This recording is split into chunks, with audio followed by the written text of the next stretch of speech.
Est-ce que tu savais même comment Faure Gnassingbé est arrivé au pouvoir? Viens, je te raconte l'histoire.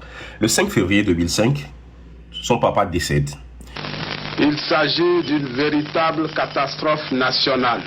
Quand son papa décède, selon la constitution togolaise à l'époque, en cas de vacance de pouvoir, c'est le président de l'Assemblée nationale, qui à l'époque était Fambaré Ouattara Nachaba, qui devrait prendre l'intérim et organiser des élections présidentielles dans un délai de 60 jours.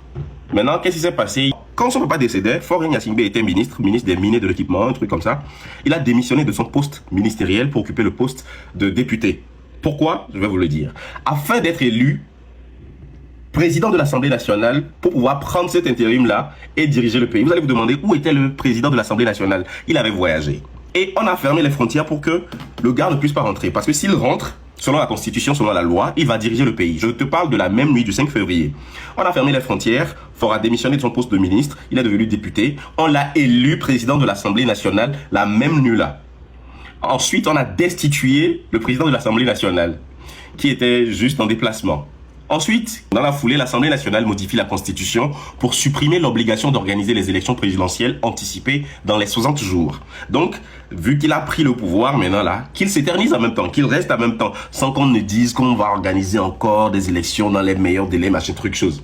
Ce que de nombreuses organisations régionales et internationales qualifient de coup d'État constitutionnel. Et bien sûr, c'était un coup d'État constitutionnel. On a vu des militaires venir présenter à partir de ce on te donne le pouvoir, tu vas devenir.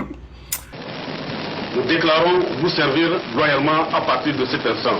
L'armée lui a confié le pouvoir au mépris de la Constitution et des règles démocratiques. Entre le 6 février 2005 et le 24 février 2005, le gars, il a subi une pression internationale de fou, de malade. On ne parle même pas de ce qui se passait dans le pays.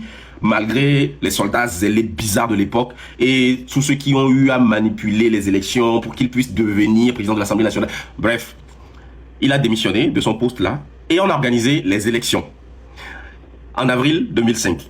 Donc, février, mars, avril. Il n'y a eu que mars pour pouvoir préparer les élections. Et en avril 2005, on a organisé les élections. Le gars s'est présenté sous le parti de son papa, RPT, et il s'est installé. Et depuis 2005 jusqu'à maintenant, on sait comment à chaque élection, il y a toujours des fraudes, il y a toujours des... Parce que les rapports le disent tout le temps. Même si la Cour constitutionnelle vient proclamer que oui, en vertu de que on nomme le président...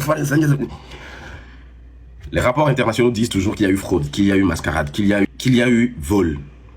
Alors, voici comment, en une seule nuit, Faure s'est installé, il s'est assis, il s'est couché, il dirige le pays et aujourd'hui nous sommes en 2025. Il a décidé de changer la constitution pour désormais s'éterniser, pour que la population n'ait même plus le temps de dire que ouais on va voter tel président, tel... Non, je suis là, j'ai 108 députés sur 113, ils voteront pour moi à chaque fois et je vais m'éterniser au pouvoir. Voilà un peu ce qui se passe. Vous voulez qu'on se taise?